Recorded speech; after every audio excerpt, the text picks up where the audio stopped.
You might think Boeing ruled the skies in the 1970s. Their giant 747 was everywhere, the biggest, loudest, and most talked about plane on Earth. But McDonnell Douglas had other plans. They wanted to build something smaller, cheaper, and more efficient, the DC-10, a jet that could beat Boeing at its own game. Then everything went wrong. A hidden design flaw and one flight disaster changed everything. The DC-10 went from a dream project to a worldwide scandal almost overnight. How did it all fall apart? The rise of the trijet revolution.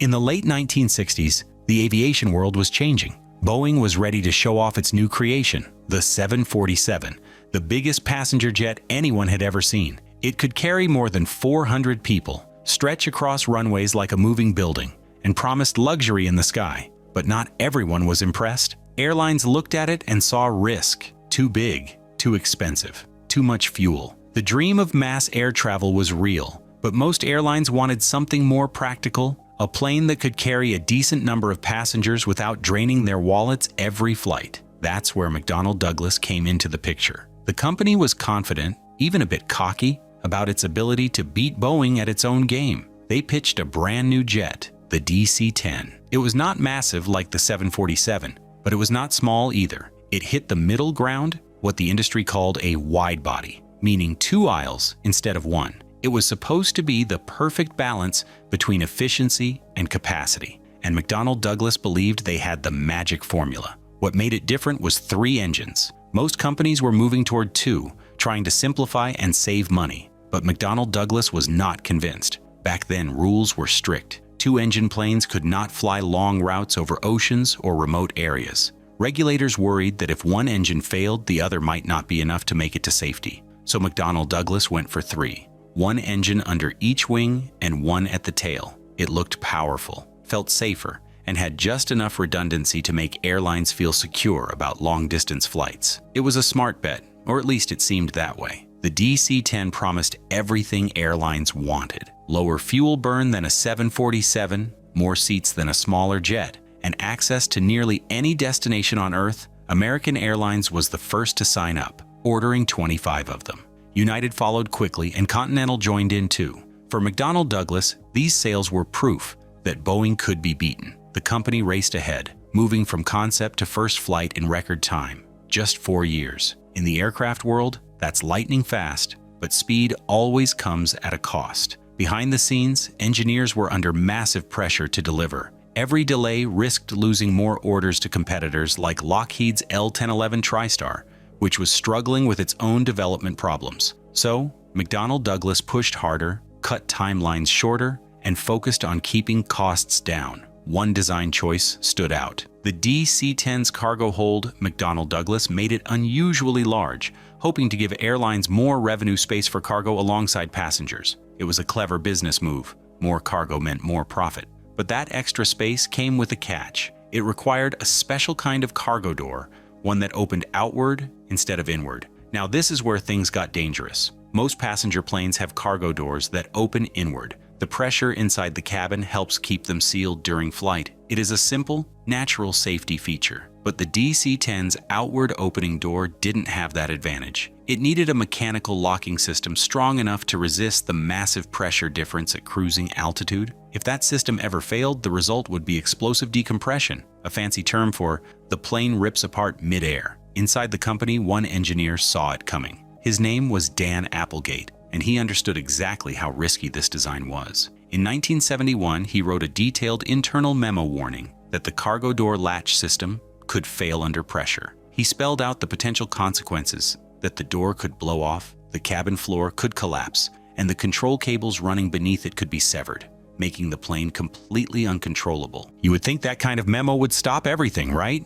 It didn't. The warning was buried under paperwork and ignored by management. McDonnell Douglas was bleeding money and desperate to get the DC-10 into service. Redesigning the door would mean delays, new certifications, and millions in lost contracts. The company decided to take the risk. Then, the nightmare Applegate predicted actually happened. In June 1972, American Airlines Flight 96 took off from Detroit on what should have been an easy trip to Buffalo. Just minutes after takeoff, at around 11,000 feet, the cargo door blew off. The The sudden decompression tore through the lower fuselage and partially collapsed the cabin floor control cables jammed. The pilots could barely move the yoke, but through skill and sheer luck, they managed to wrestle the damaged jet back to Detroit and land safely. Everyone on board survived, but by now it was clear that the design was faulty, and the next time there might not be a second chance. When investigators looked closer, they found exactly what Applegate had warned about.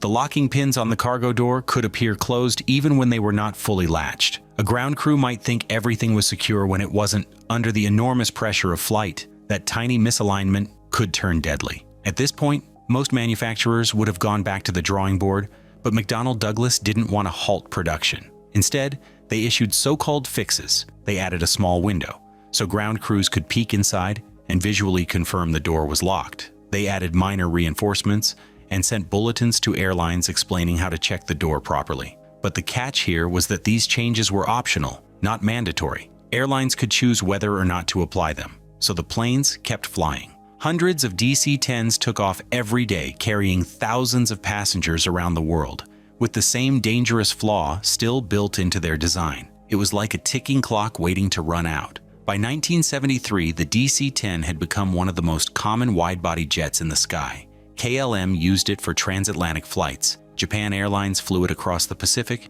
and Swiss Air used it across Europe. McDonnell Douglas celebrated record deliveries and believed they had finally beaten Boeing. But inside that sleek, confident airliner was a problem waiting to surface. Somewhere out there, another DC-10's cargo door was just one bad latch away from disaster. The DC-10 tragedy. It was a quiet Sunday morning on March 3, 1974, at Paris-Orly Airport. Turkish Airlines Flight 981 was preparing for a short trip to London after stopping over from Istanbul. Nothing unusual. 346 people are on board, chatting, reading newspapers, and settling into their seats. The crew runs through normal checks on paper. It was just another easy 90-minute flight across Europe. But below the cabin, in the cargo hold, a small problem was about to happen, one that nobody noticed. A ground worker was having trouble closing the DC-10's cargo door. It was a tricky design with levers, rods, and pins that had to line up perfectly. He pushed, adjusted, and locked it shut. The inspection window showed all good, but it was not. The pins that hold the door in place were slightly misaligned. It was the exact flaw an engineer named Dan Applegate had warned about 3 years earlier. The jet took off normally. The climb was smooth. The weather was clear. 13 minutes later, Flight 91 reached 23,000 feet, and the pressure inside the cabin built fast. Then it happened. The cargo door burst open with a force strong enough to tear metal apart. The lower deck collapsed instantly. The cabin floor above caved in, slicing through electrical systems and flight control cables. Inside the cockpit, alarms blared. The pilots pulled their controls, but nothing responded. The DC-10 was no longer an aircraft. It was falling out of the sky at terrifying speed. 6 minutes later, it hit the ground near the Ermenonville forest in France. There were no survivors, not one. The world was stunned. 346 lives were gone, making it the worst air disaster in history. At that time, news spread everywhere. Headlines called it the death jet. TV anchors replayed the story for days. And suddenly, no one wanted to fly on a DC-10. Airlines panicked. Travel agents started getting strange requests, like passengers specifically asking, "No DC-10s, please?" Some carriers stopped announcing the aircraft type altogether, hoping no one would notice what they were flying on. The fear was real, and the damage to McDonnell Douglas's reputation was instant. When French investigators pieced together the wreckage, the truth was impossible to deny. The cause is the same cargo door failure that nearly brought down another DC-10 2 years earlier inside McDonnell Douglas. Panic spread. Orders were canceled, investors fled, and the company's stock crashed. The DC-10 became a liability. The world saw them as careless, greedy, and unsafe. For a company that prided itself on engineering excellence, this was a nightmare. So they acted fast. The cargo door was completely redesigned with stronger locks, redundant latches, and a cockpit warning system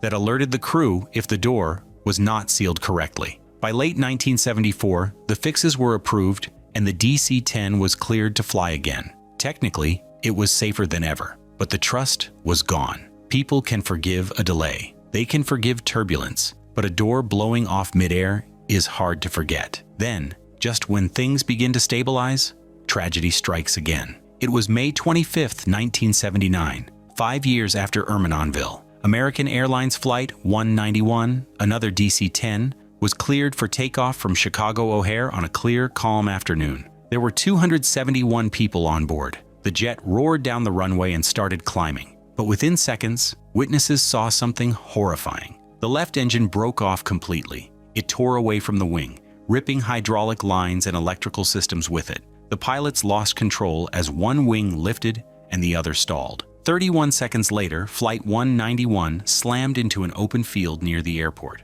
Everyone on board died, along with 2 people on the ground. It became the deadliest aviation disaster in U.S. history. And once again, the name DC-10 was all over the news, this time as a curse. The investigation later showed the cause was not a design flaw, but a maintenance shortcut. Engineers at American Airlines had used a forklift to remove the engine and pylon together, instead of following the proper step-by-step procedure. That shortcut cracked the mount, and during takeoff, the entire assembly failed. Still, the public didn't care who was to blame. To them, it was another DC-10 falling from the sky. By now, it didn't matter how many safety upgrades McDonnell Douglas installed. The damage was done. The fall of a giant. By 1979, the DC-10 name had become a problem no airline wanted to say out loud. The crash in Chicago had pushed things over the edge. Within days, every DC-10 in the United States was grounded. The FAA demanded inspections, airlines panicked, and McDonnell Douglas's reputation collapsed further. 3 fatal accidents in 6 years. It didn't matter who caused them. The pattern looked undeniable. Airlines began canceling orders. Some quietly shifted to Boeing's 747 or waited for new competitors like Airbus to rise. Even loyal customers lost confidence. McDonnell Douglas had spent decades building its brand on reliability and innovation, and now all of it was gone one by one. Contracts disappeared, and the bad news didn't stop there. Just months after the Chicago crash, another DC-10 went down. This time in Mexico City, Western Airlines Flight 2605 landed on a closed runway shrouded in fog and slammed into construction vehicles. 72 people died. It was pilot error, not a design flaw, but the damage to public opinion was already done. To the world, it looked like every DC-10 was cursed. Then came the final blow. Technology moved on. The aviation world changed, and the very thing that once made the DC-10 appealing, its third engine, became its biggest weakness. As twin-engine jets became more advanced, regulations were relaxed, and they were suddenly allowed to fly long routes once reserved for trijets. Boeing's 767 and later the 777 proved they could do everything the DC-10 did,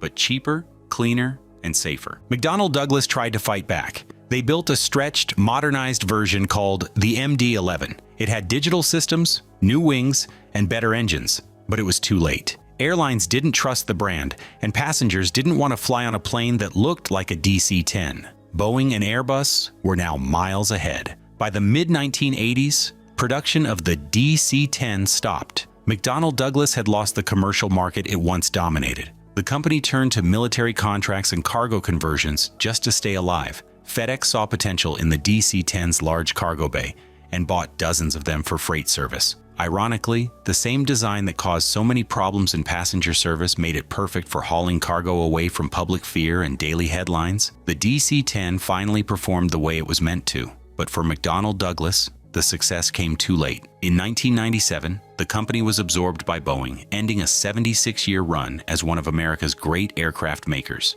Boeing became the only major U.S. commercial plane builder left, and the DC-10 story quietly faded into history. After everything the DC-10 went through, do you think McDonnell Douglas was a victim of bad luck? Or did their own decisions seal their fate? Share your opinion in the comment section below. Before you go, don't forget to hit that subscribe button so you never miss the latest aviation updates. We will keep you in the loop. Goodbye for now.